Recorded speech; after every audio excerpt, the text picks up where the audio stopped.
देश में जूता पहनने, खड़ाऊ खड़पा पहनने, खटिया पर बैठने, चटाई पर बैठने, कुर्सी पर बैठने के लिए जौन समाज अपमानित हुआ हो, पीटा गया हो, जेल गया हो, पीटने वाला इस देश का शासक हो, जौन जाति के लोग हमारे खानदान को जूता चप्पल पहनने नहीं दिया, खड़ाऊ खड़पा पहनने नहीं दिया, कुर्सी चौकी पर बैठने नहीं दिया, बेहतर वस्त्र पहनने नहीं दिया, और वो जात कहता है कि तोशक तकिया जूता दान करो कि तोरा बाप के दादा के स्वर्ग में हम गाय दूह के पलंग पर बैठेला। ये जन्म में तो तुमको खड़ाऊ खड़पा पहनने नहीं दिया, खटिया चौकी पर बैठने नहीं दिया। वो कहता है पलंग दान करो कि तुम्हारे बाप को हम स्वर्ग में पलंग देंगे सोने के लिए। जूता से पीट के खाल उतार देगा कि ये जन्म में नीचे तुमको बैठने नहीं दे रहा, स्वर्ग में पलंग देगा। देश में 90% मूर्ख रहेगा, गंवा कंगाल रहेगा, मूर्ख रहेगा, 10% छाली काटेगा, बिना कमाए हुए देश अमेरिका बनेगा। डॉक्टर अम्बेडकर को समझने के लिए ज्ञान की जरूरत है, और नहीं तो आप ये सब सुन करके चले जाएंगे। बहुत लोगों को थोड़ा कष्ट होगा सुनने में कि चूंकि पीढ़ी दर पीढ़ी से सुनते आए हैं पाखंडी बात। अब वैज्ञानिक बात तो थोड़ा सुनने में उबलेगा, मन थोड़ा ऐसी होगा, लेकिन इसको ठंडे दिल से आप समझेंगे तो अर्जक क्या चाहता है, क्या अर्जक की व्यवस्था में आपको क्या मिलने वाला है। जिस दिन अर्जकमय इस देश हो जाएगा, वह दुनिया का सुपर पावर बन जाएगा। यहाँ कोई न ठग रहेगा और न कोई शोषक रहेगा। यहाँ सब खुशहाली जीवन जीने वाले होंगे। आज देश के अंदर 56 करोड़ सैकड़ों मंदिर है, हजारों मंदिर है। करीब करीब मोदी जी के आने पर 1 लाख से ज्यादा मंदिर का नया मंदिर का निर्माण हुआ। पहले से हम जानते हैं कि 7.5 लाख यहाँ मंदिर है, 1 लाख बढ़ गया है 10 वर्ष में। ये तो सब ब्राह्मणों की फैक्ट्री लगी है, बिना पूंजी का दुकानदारी चल रहा है। आपको उसमें क्या है? एक एक मंदिर का कीमत कितना है? एक एक मंदिर में अरबों खरबों का संपत्ति सोना है। एक तिरुपति के मंदिर में 2000 टन सोना है। इस संपत्ति किसका है? ऐसी व्यवस्था आपके देश के अंदर बना हुआ है कि आप कंगाल हो जाए, उचित आपको पोषक भोजन न मिले, उचित दिशा शिक्षा का न मिले, उचित कोई देश का डेवलपमेंट न हो। लेकिन पंडित जी का डेवलपमेंट हो, क्योंकि आप हर मोड़ पर तिरस्कृत हैं, अपमानित और प्रताड़ित हैं। आप क्यों नहीं समझ पाते हैं? एक साधारण सी बात, व्यवहारिक बात, ज्ञान की बात, तार्किक बात मैं कह रहा हूं कि ऊंची नीची भूमि अच्छी पैदावार नहीं दे सकती। ऊंची नीची भूमि अच्छी पैदावार नहीं दे सकती। उभर खाभर रोड रास्ता अच्छी गति प्रदान नहीं कर सकती। तो जिस समाज में ऊंच नीच छुआछूत के भेदभाव रखने वाले लोग क्या समाज राष्ट्र का कल्याण कर सकते हैं? हम मूर्ति पूजक देश के नागरिक बने हुए हैं। अगर 25 को मिट्टी का चूहा बना दे, चूहे के कलर में पेंट करके किसी चूहे के बिल पर रख दूं, और इधर 25 को मिट्टी का खड़हा बना करके खरगोश के कलर में पेंट करके किसी झाड़ी में छुपा दूं, इधर से कुत्ता को इंडिकेट करो, कुत्ता मिट्टी के खड़हा को कैच करो, तो मिट्टी के खरगोश को कुत्ता कैच करेगा, मिट्टी के चूहा को बिल्ली कैच करेगी। जब मिट्टी के चूहा को बिल्ली कैच नहीं करेगी, मिट्टी के खरगोश को कुत्ता कैच नहीं कर रहा है, लेकिन हम मानो अपने हाथ से माटी के हनुमान, शिव, शंकर, दुर्गा, पार्वती, गणेश बना के पेट पोचारा करके लंगावटा साया साड़ी ब्लाउज पहना के हम कर जोड़ के गिराते हैं कि हे हनुमान जी हम पर कृपा करो। तो हम हनुमान के पास बैंक बैलेंस है कि 10-20 हजार से कृपा कर देगा? उस दुर्गा के पास लैंड प्रॉपर्टी है कि 2-4 बीघा जमीन देवरिया में रजिस्ट्री कर देगा? इसका मतलब है कि हम मानव असल नकल के पहचान करने में कुत्ता बिलाई से भी बदतर है।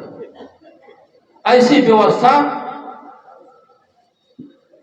समझाने के लिए रामस्वरूप वर्मा का किताब पढ़िएगा तो हर मोड़ पर आपको तर्क है।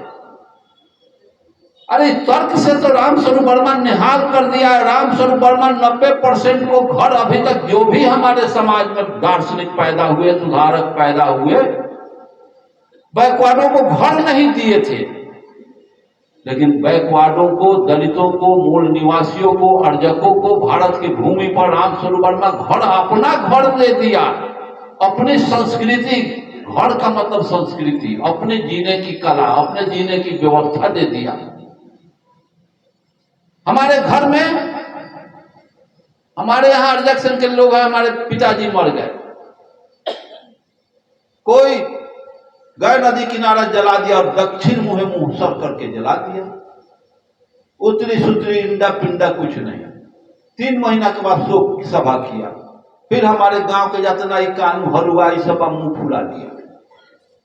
गाय तो राक्षस है, ये है वो है, कुछ नहीं किए, हिंदू धर्म के कर्म कांड को नहीं किए, 25 को भात छा किया। जिस समाज का मैं वकालत कर रहा हूं वो गाढ़ी निद्रा में सोई हुई समाज है, और जिस समाज का वर्चस्व हमारे समाज पर हजारों वर्ष से लदा हुआ है, वर्चस्व कायम है, वो समाज कॉन्शस और जागरूक और संगठित, और उस समाज का 20% चमचा पिछलग्गू, जिसको कार्ल मार्क्स ने कहा था आवारा गर्द सरभारा लंपट प्रोटारियत, तो यहाँ लंपट बैकवर्ड है 20%। इन लोगों का, उन लोगों के द्वारा कुछ मलाई मिल रहा है, जिस वजह से बाबा साहब अम्बेडकर, पेरियार, ज्योतिबा फुले, रामस्वरूप वर्मा या ललई सिंह यादव, रामस्वरूप वर्मा का विचार पर मिट्टी का लेप लग रहा है। बहुत लड़ाई, 10 वर्ष में जेल भी रहा, बहुत लड़ाई लड़े। इस देश में जूता पहनने, खड़ाऊ खड़पा पहनने, खटिया पर बैठने, चटाई पर बैठने, कुर्सी पर बैठने के लिए जो समाज अपमानित हुआ हो, पीटा गया हो, जेल गया हो, पीटने वाला इस देश का शासक हो। आप लोग ज्ञानी लोग हैं, बहुत प्रबुद्ध लोग आए हुए हैं, तो ये सारी बातें, तो जौन जाति के लोग हमारे खानदान को जूता चप्पल पहनने नहीं दिया, खड़ाऊ खड़पा पहनने नहीं दिया, कुर्सी चौकी पर बैठने नहीं दिया, बेहतर वस्त्र पहनने नहीं दिया, और वो जात कहता है कि तोशक तकिया जूता दान करो कि तोरा बाप के दादा के स्वर्ग में हम गाय दूह के या पलंग पर बैठेला, पलंग दान करो। तो ये जन्म में तो तुमको खड़ाऊ खड़पा पहनने नहीं दिया, खटिया चौकी पर बैठने नहीं दिया, वो कहता है पलंग दान करो कि तुम्हारे बाप को हम स्वर्ग में पलंग देंगे सोने के लिए। जूता से पीट के खाल उतार देगा कि ये जन्म में नीचे तुमको बैठने नहीं दे रहा, स्वर्ग में पलंग देगा। ये भुलाई हुई बात, मूर्ख का बात मूर्ख ही मानेगा। ये जन्म में हमारे बाप को खड़ाऊ खड़पा पहनने नहीं दिया, खटिया चौकी पर बैठने नहीं दिया, स्वर्ग में पलंग पर सुता रहा है। अब इसका तो हिसाब आपको हमारे समाज बैकवर्ड को समझने की जरूरत है। इस तरह से नाना प्रकार का प्रलोभन आपके समाज को दिया गया। तो ये अर्जक संघ के जो जिला देवरिया का सम्मेलन हो रहा है, इसमें जितने हमारे साथी विद्वान नौजवान लोग आए हुए हैं, मैं आप लोगों से आग्रह करूंगा कि सत्य को समझें। महामना बुद्ध ने कहा भी है कि सत्य के मार्ग पर चल के असफल हो जाना कहीं बेहतर है। सत्य के मार्ग पर चल के असफल हो जाना कहीं बेहतर है झूठ के मार्ग पर चल के सफल होने से। अगर हम झूठ के मार्ग पर चल करके चलना होता तो एमपी तो जरूर विधायक एमपी बने हुए होते। और कर्पूरी जी बहुत क्लोज आदमी हमारे परिवार के थे, क्योंकि 1933 में हमारे पिता अंग्रेजी के शासन में पैथोलॉजिस्ट से मेडिकल पदाधिकारी थे, और बराबर कर्पूरी जी आया करते थे। अब ये सारे के सारे लोग,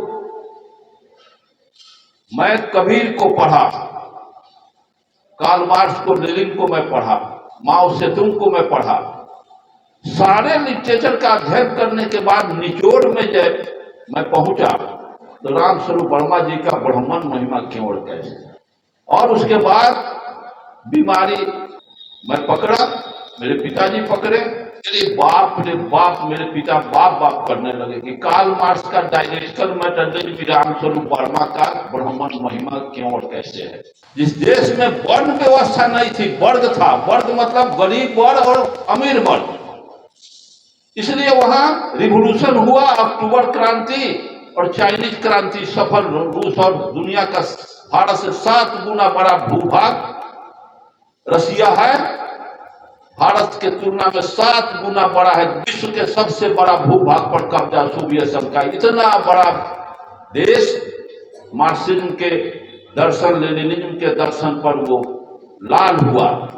फिर इसी विचार के तहत भारत से 3 गुना बड़ा भूभाग चाइना का है, वो लिबरेट हुआ उसी उसका। यहाँ हम लोग किए प्रयोग, 10 वर्ष जेल भी रहे, सैकड़ों मर्डर में इन्वॉल्व हुए, अच्छी तरह से जानते भी हैं, मेरे यहाँ गए हुए हैं, कई बार गए हुए भी। ऐसी स्थिति में क्यों भारत में मार्क्सवाद सफल नहीं हुआ, कबीर सफल क्यों नहीं हुए, पेरियार सफल नहीं हुए, रैदास सफल नहीं हुए। बुद्ध भारत से कबाड़ के फेंक दिए गए और चीन में बुद्ध चले गए और वहां चीन लाल हो गया। सच्चाई है कि नहीं।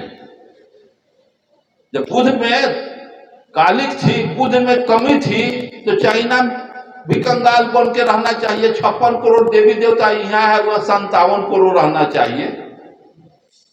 क्या कारण है चीन में 56 करोड़ देवता नहीं है, एक को देवता नहीं है चीन में। हमारे भारत से 2 वर्ष के बाद आजाद हुआ चीन और दुनिया का सुपर पावर बन गया। अब भारत दुनिया के दौर में कहां है, कोई काउंटलेस जगह है इसके लिए, कहां रसातल में है, इसका तुलना नहीं किया जा सकता। जहां जहां बुद्ध गए, बुद्ध के विचार, सत्य के विचार पर, सत्य के मार्ग पर जो देश चला, वो दुनिया का सुपर पावर बन गया। जो झूठ के मार्ग पर चला, वो दुनिया का सबसे रसातल देश में चला गया, जिसको न्यूटन ने भी कहा है कि हर क्रिया का प्रतिक्रिया होता है। ये तो आप लोग जानते हैं। क्रिया का जब प्रतिक्रिया होगा तो उसका रिजल्ट आएगा। जिस देश में 90% मूर्ख रहेगा, गंवार कंगाल रहेगा, मूर्ख रहेगा, 10% छाली काटेगा बिना कमाए हुए, वो देश अमेरिका बनेगा।